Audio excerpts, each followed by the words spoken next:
Welcome back in master tricks. Master tricks में एक बार फिर से आपका स्वागत है। दोस्तों, आज का जो ये सेशन है ये नंबर सिस्टम को लेके है। नंबर सिस्टम जो सेंट्रल टीटी के एग्ज़ाम के लिए है। इसमें टॉप 10 क्वेश्चंस को हम देखेंगे एक एक क्वेश्चन में, और उससे भी रिलेटेड जो क्वेश्चंस होंगे उनको भी देखेंगे। स्टार्ट करते हैं पहले क्वेश्चन से। पहला क्वेश्चन आप देख रहे हैं, यदि संख्या 875 और ये खाली स्थान है आपका, जहाँ पे खाली स्थान है,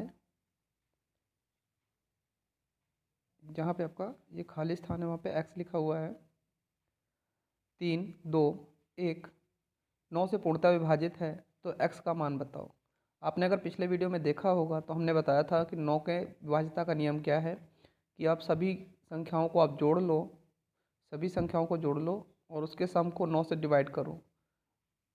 जो डिवाइड हो जाएगा तो वही आपका 9 का विभाज्यता का नियम है। अगर डिवाइड हो गया तो होगा, अन्यथा नहीं होगा। तो हम करके देखते हैं। हमारे पास नंबर है 8 + 7 + 5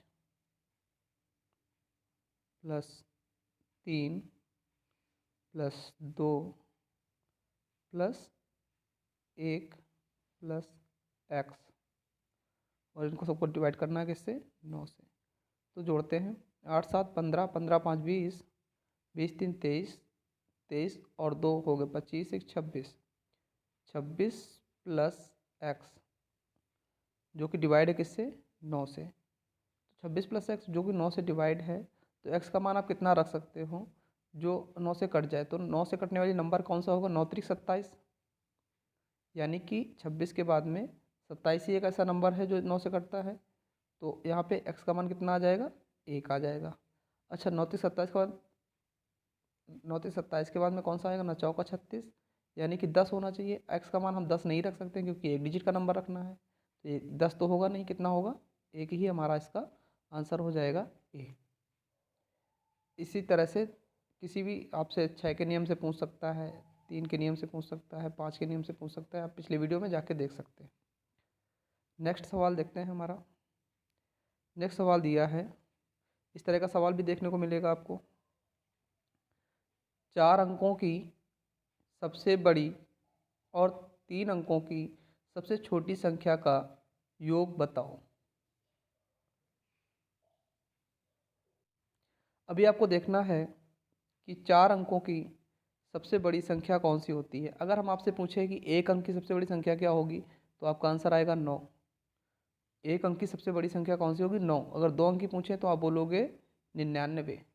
अगर हम 3 अंकों की पूछेंगे तो आप बोलोगे 999। इसी तरह से 4 अंकों की तो आपको 4 बार 9 लिखना है, 9999। अच्छा, सबसे छोटी संख्या अगर हम पूछेंगे 3 अंकों की सबसे छोटी संख्या, तो आप 3 अंकों में जब 99 से जैसे ही आप 100 तक पहुँचोगे, 99 से जैसे ही आप मूव करोगे कहाँ तक? 100 तक। 100 में जैसे ही पहुँचोगे वो 3 अंक की हो जाएगी। तो सबसे छोटी संख्या 3 अंकों की कौन सी होती है? 100 होती है। अब सवाल के अनुसार क्या पूछा गया है? छोटी संख्याओं और सबसे बड़ी संख्या का योग बताओ। इनका क्या करना है? योग।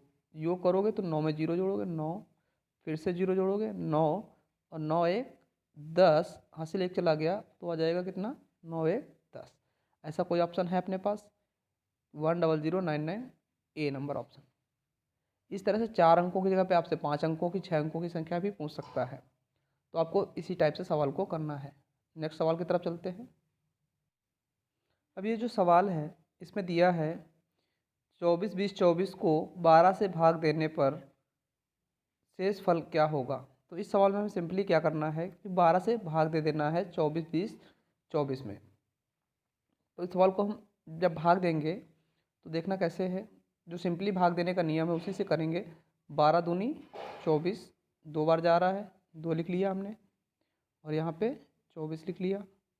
घटाया, कुछ नहीं आएगा आपका, 24 से 24 0 आ जाएगा। 2 को नीचे लाएंगे उतार के 2, अभी भाग नहीं जाएगा तो 0, अगला नंबर उतार के लाएंगे 0। अभी 12 से एक बार जाएगा, 12 एकम 12, और घटाएंगे कितना आ जाएगा? 8 आएगा, 8 लिख लिया हमने।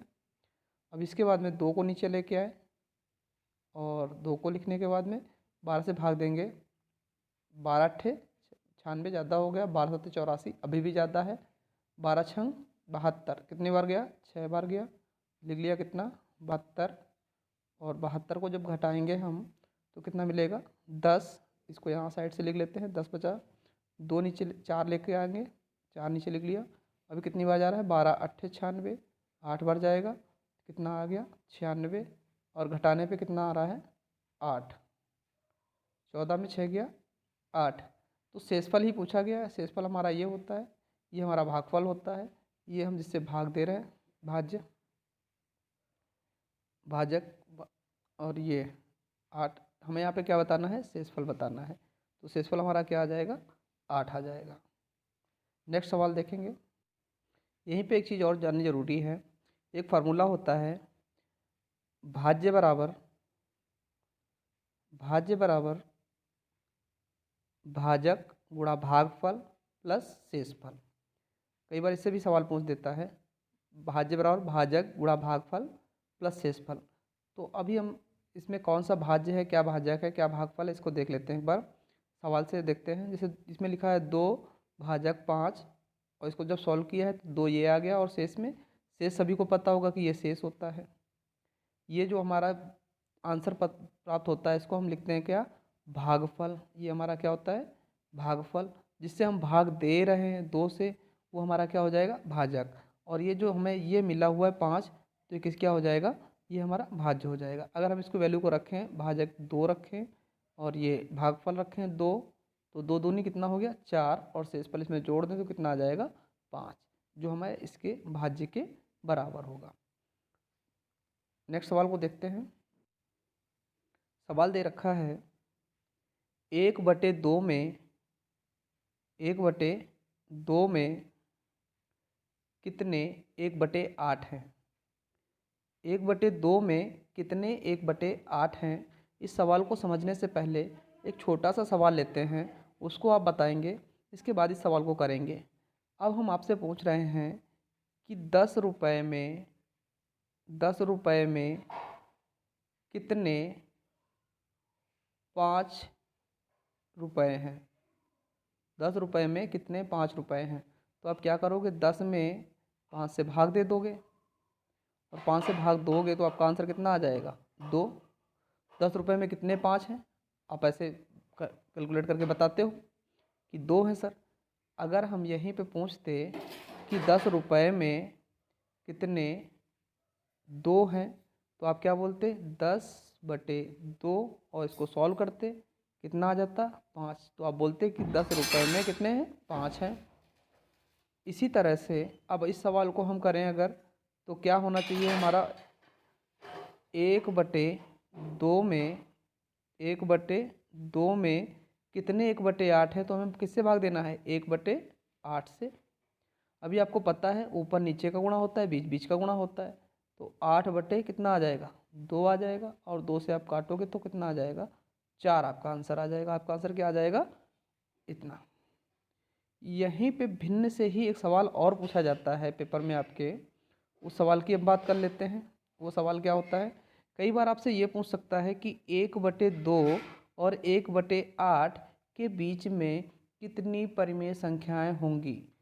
के बीच 1/2 और 1/8 यहाँ पे और लगा देगा, और 1/8 के बीच कितनी परिमेय संख्याएं होंगी, परिमेय संख्या होगी। तब आपका आंसर क्या आएगा, कितनी परिमेय संख्याएं होंगी। तो आपका आंसर आएगा अनंत। कितना अनंत।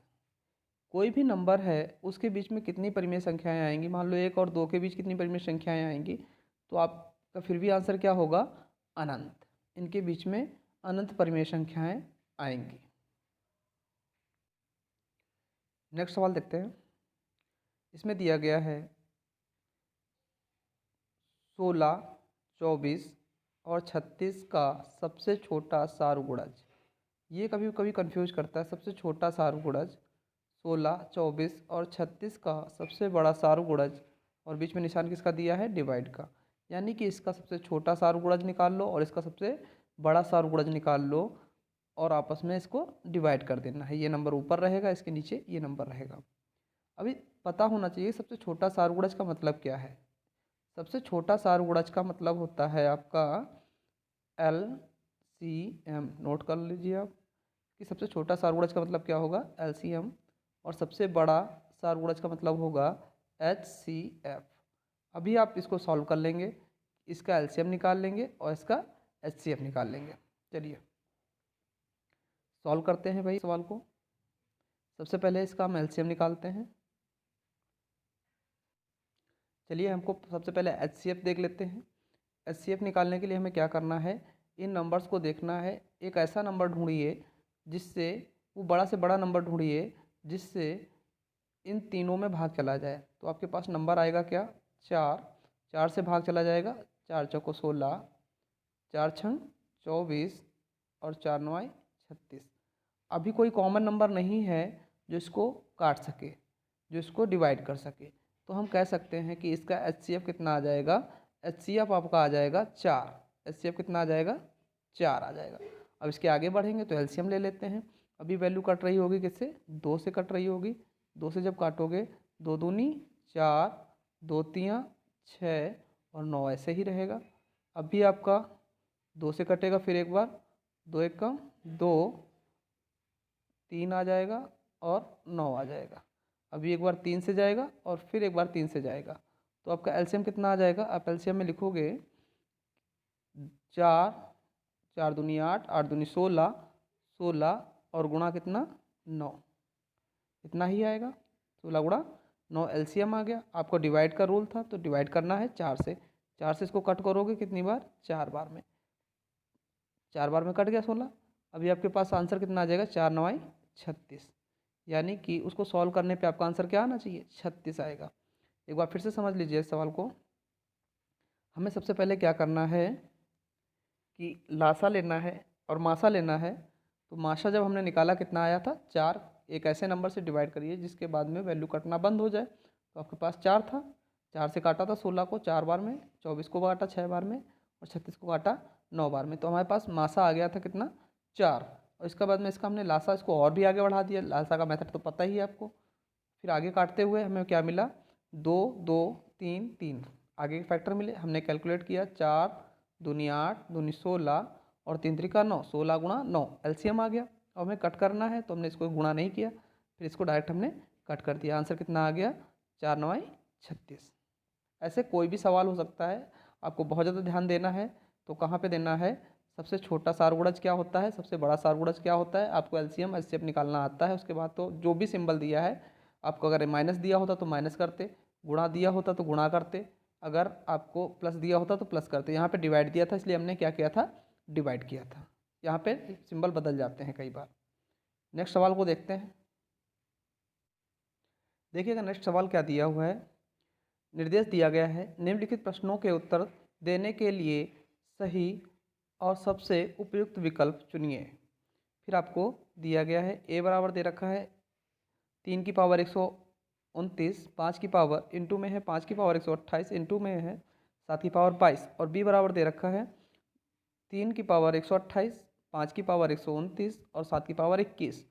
सी बराबर दे रखा है 3 की पावर 127 और गुणा 5 की पावर दे रखा है 129 और गुणा 7 की पावर 23। और डी बराबर दे रखा है, डी बराबर 3 की पावर 127 गुणा 5 की पावर 128 गुणा 7 की पावर 24 है। तब ए बी सी और डी का मासा ज्ञात करिए।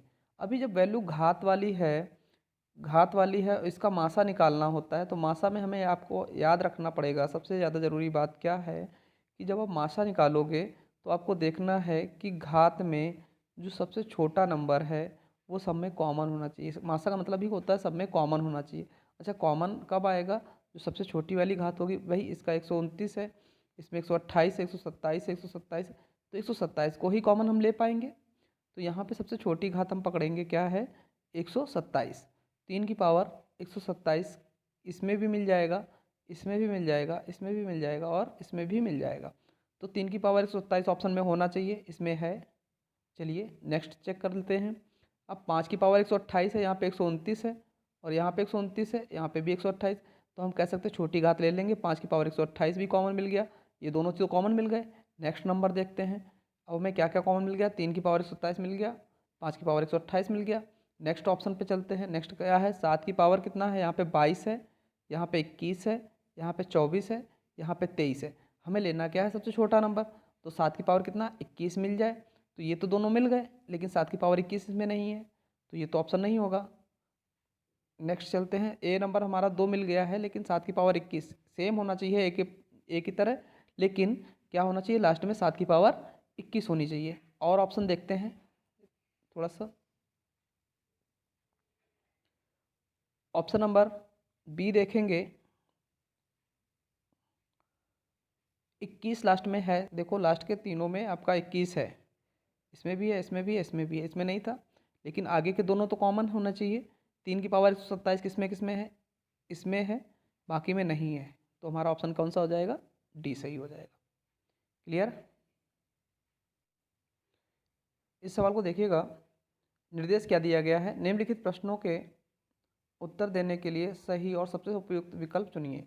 सबसे उपयुक्त ही सेंट्रल पूछता है आपसे। अभी देखना है, एस बराबर दे रखा है 1 -2 +3 -4 +5 -6 +7 -8, ये एक सीरीज दे रखी है, पहले प्लस फिर माइनस फिर प्लस फिर माइनस, कहाँ तक गई है आपकी, ये 50 तक गई है।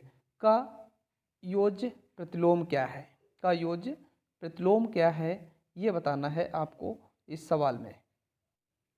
सबसे पहले तो आप जान लो कि योज्य प्रतिलोम क्या होता है। योज्य प्रतिलोम क्या होता है, जैसे अगर हम कहें कि 1 का योज्य प्रतिलोम बताओ, तो वो 1 का योज्य प्रतिलोम क्या होगा, -1 होगा। अगर हम कहते हैं 5 का योज्य प्रतिलोम बताओ, तो कितना होगा, -5 होगा। यानी कि योज्य प्रतिलोम क्या होता है कि दोनों का सम करने पे आपका आंसर कितना आना चाहिए, 0 आना चाहिए। अगर 1 में आप -1 जोड़ोगे तो 0 आएगा, 5 में -5 जोड़ोगे कितना आएगा, 0 आएगा। अगर हम बोल दें कि -6 का योज्य प्रतिलोम बताओ, तो आपका आंसर क्या आ जाएगा, 6। कहने का सेंस ये है कि वैल्यू वही रहती है, केवल निशान बदल जाता है, चिन्ह बदल जाता है। तो इसमें क्या पूछा गया है, पूरे सवाल को सॉल्व करने पे उसका योज्य प्रतिलोम क्या होगा। तो सबसे पहला काम आपका क्या होगा कि आप इस सवाल को सॉल्व करिए। सॉल्व करने के बाद में जो भी आंसर आता है उसका आपको योज्य प्रतिलोम बताना है। कई बार लड़का क्या करता है कि भाई इस सवाल को सॉल्व किया उसने, यहाँ से यहाँ तक का जोड़ के रख दिया, बस आंसर मिल गया, उसने टिक कर दिया, और ऑप्शन में दोनों ही आंसर मिल जाते हैं। तो इस चीज़ का विशेष ध्यान देना है कि पहले सवाल को सॉल्व करना है, सॉल्व करने के बाद में उसका हमें क्या निकालना पड़ेगा, योज्य प्रतिलोम। योज्य प्रतिलोम कैसे निकालते हैं, हमने अभी आपको बताया कि 1 का योज्य प्रतिलोम क्या होगा, -1 होगा, 5 का क्या होगा, -5 होगा। अगर यहाँ पे -6 है, उसका योज्य प्रतिलोम पूछेगा तो क्या होगा, 6 होगा। ठीक है ना। तो हम पहले सॉल्व करते हैं सवाल को, देखिएगा कैसे करना है। अच्छा सवाल है। अभी आप दो वैल्यू देखो, 1 और ये 2, थोड़ा सा जूम कर लेते हैं। यस, अब देखिए, ये 1 और -2 को, ये दो नंबर्स को सॉल्व करोगे तो आपको क्या मिलेगा, -1 मिलेगा। भाई -2 बड़ा है, 1 प्लस का है, इसको आप सॉल्व करोगे, केवल इतनी पार्ट को सॉल्व करोगे, -1 मिलेगा। आप इतने पार्ट को सॉल्व करो, 3 और 4 को, तब भी -1 मिलेगा, है ना। यानी इसको इसको सॉल्व करोगे तब भी -1 ही मिलेगा, मिलेगा ना। इसको सॉल्व करोगे फिर भी -1 मिलेगा। ऐसे ही लास्ट वाला टर्म सॉल्व करोगे कितना आएगा, -1 आएगा। यानी कि दो संख्याओं को सॉल्व करने पे, आगे पीछे वाली संख्याओं को सॉल्व करने पे हमें क्या मिल रहा है, -1 मिल रहा है। अगर हम 1 से लेके 50 तक जाएंगे तो दो दो के पेयर कितने बनेंगे, 25 बनेंगे। कितने पेयर बनेंगे, 25 बनेंगे। और 2 का हमें कंक्लूजन कितना मिलता है, -1 मिलता है। आपस में अगर हम 25 से गुणा करा दें तो हमें आंसर कितना मिल जाएगा, -25 मिल जाएगा। यानी कि इस वैल्यू को पूरा यहाँ से यहाँ तक की सीरीज सॉल्व करने पे हमें कितना मिलेगा, आंसर में मिलेगा -25। अच्छा, हमें -25 जो मिला है तो हमारा आंसर अभी नहीं आया है। ऑप्शन में होगा -25, लेकिन -25 हमारा ऑप्शन नहीं है। हमें क्या बताना है, इसका योज्य प्रतिलोम बताना है। इसका योज्य प्रतिलोम क्या आ जाएगा, -25 का बताओ जरा, अभी बताया हमने, कितना हो जाएगा, चिन्ह बदलता है केवल, कितना आ जाएगा, 25। क्लियर है। अच्छा, योज्य प्रतिलोम अभी देख लिया हम लोगों ने, इसके साथ में गुणात्मक प्रतिलोम भी बता देते हैं। कई बार गुणात्मक प्रतिलोम से भी सवाल आ जाता है। देख लो आप, ऑप्शन दोनों ही दिए हैं, 25 और -25। जिसने भी -25 टिक कर दिया उसका गलत हो जाएगा, क्योंकि हमारा वो तो सॉल्व करने पे तब -25 आया था, लेकिन हमें क्या बताना, उसका योज्य प्रतिलोम क्या आ जाएगा, 25 आ जाएगा। अभी हम बात कर रहे हैं गुणात्मक प्रतिलोम। गुणात्मक प्रतिलोम क्या होता है उसको भी ज़रा देख लो, गुणात्मक प्रतिलोम से भी सवाल आता है। गुणात्मक में गुणात्मक प्रतिलोम इसको भी देख लो भाई। जैसे आपसे अगर पूछता है x का गुणात्मक प्रतिलोम क्या होगा, तो 1/x होगा, और 1/x का पूछता है तो x होगा। अगर पूछता है 5 का कितना होगा, तो 5 का गुणात्मक प्रतिलोम कितना होगा, 1/5 होगा। यानी कि संख्या क्या हो जाती है, बटे में चली जाती है, बटे में, 1 के बटे में चली जाती है। मान लो कह दे 7 का गुणात्मक प्रतिलोम क्या होगा, तो 7 का गुणात्मक प्रतिलोम कितना होगा बताओ जरा, 1/7 होगा। क्लियर है? तो आपको गुणात्मक प्रतिलोम भी क्लियर हो गया और योगात्मक प्रतिलोम भी क्लियर हो गया। नेक्स्ट सवाल की तरफ बढ़ते हैं। देखिए इस सवाल को, इसमें दिया है किसी दिन 6:14 AM की बात कर रहा है, टाइमिंग दे रखा है, से 8:02 PM तक घंटों तथा मिनटों की संख्या बतानी है। सुबह में 6 बजे से शाम के 8:02 तक की आपके बारे में उसके बारे में बताना है कि कितने घंटे कितने मिनट हो गए। इस सवाल को समझने से पहले आप घड़ी के थोड़ा से नियम समझ लीजिए। क्या होता है कि अगर हम आपसे ये कहते हैं कि एक व्यक्ति सुबह 7 बजे काम पर गया और सुबह 7 बजे गया और 11 बजे सुबह में ही वापस आ गया, तो कितने घंटे काम किया?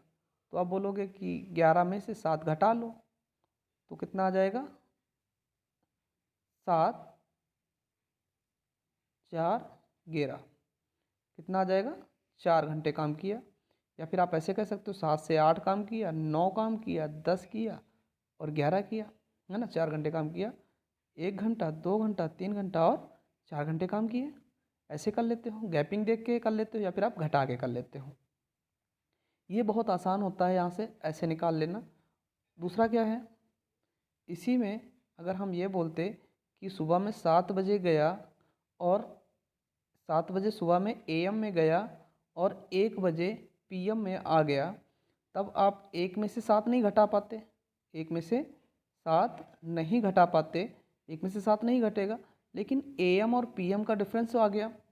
अब इस चीज़ को आप अगर काउंट करोगे तो आप काउंट कर लोगे, लेकिन इस चीज़ को घटा के कैसे निकालना है, तो ये जो PM है, एक PM है अपने 12 घड़ी में 12 घंटे तक होता है।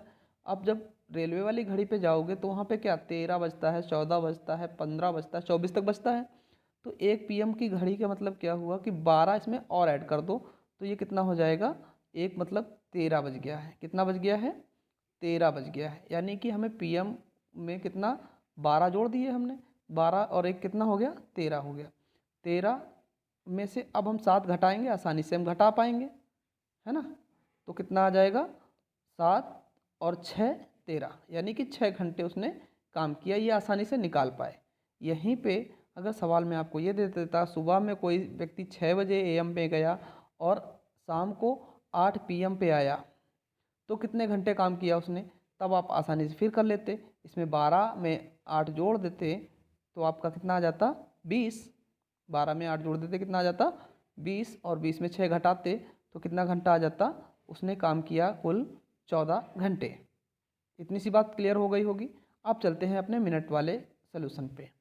अब हमें क्या करना है, इससे तो आपको ये क्लियर हो गया कि इस PM वाले में से हमें AM वाला घटा देना है। तो अब करते हैं फिर सवाल को हम। तो 8 ये घंटे हैं आपके और ये मिनट अलग अलग लेते हैं, तो 0.02 मिनट। इसमें से घटाना है हमें कितना, 6 14 घटाना है। तो अभी आप देखोगे तो ये तो घटाना आसान नहीं होगा। ये तो ये PM है, ये घटाओगे तो ऐसे तो दो घटा के लिख दोगे, कुछ आ जाएगा। लेकिन ये आप सोचो ज़रा, ये PM है, ये वैल्यू किस में है, PM में है, और ये वाली किस में है, AM में है। तो हमें PM वाले को कन्वर्ट करना चाहिए था, 12 ऐड करना चाहिए था। तो इसमें हम क्या करें, 12 ऐड कर लें। 12 ऐड करते हैं तो 12 और 8 कितना हो जाएगा, 20। 12 8 कितना हो जाएगा, 20। तो यहाँ पे हमें कितना लिखना पड़ेगा, 20 है ना, 20 और 20 बज के कितना 02 मिनट है। अभी एक चीज़ और याद रखना, जब घंटा मिनट में जाता है, इस तरफ ट्रांसफ़र होता है, तो एक जब लेते हैं तो कितना जाता है, 60 जाता है। एक घंटे में कितने मिनट होते हैं, 60 मिनट होते हैं। तो एक जब इधर ट्रांसफ़र हुआ तो ये कितना हो गया, 62 हो गया। अभी घटाना आसान है, तो जब एक इधर ट्रांसफ़र हो गया तो ये हो गया 62, 12 में 4 जाएगा, कितना आ जाएगा, 8 आ जाएगा। और इधर 5 बचा, 5 में से 1 गया तो कितना आ जाएगा, 4 आ जाएगा। अब यहाँ पे आपकी वैल्यू कितनी बची, 19, और 19 में से 6 घटाएंगे तो कितना आ जाएगा, 13। यानी 13 घंटे 48 मिनट जो हमारा ऑप्शन होगा वही आपका आंसर सही है।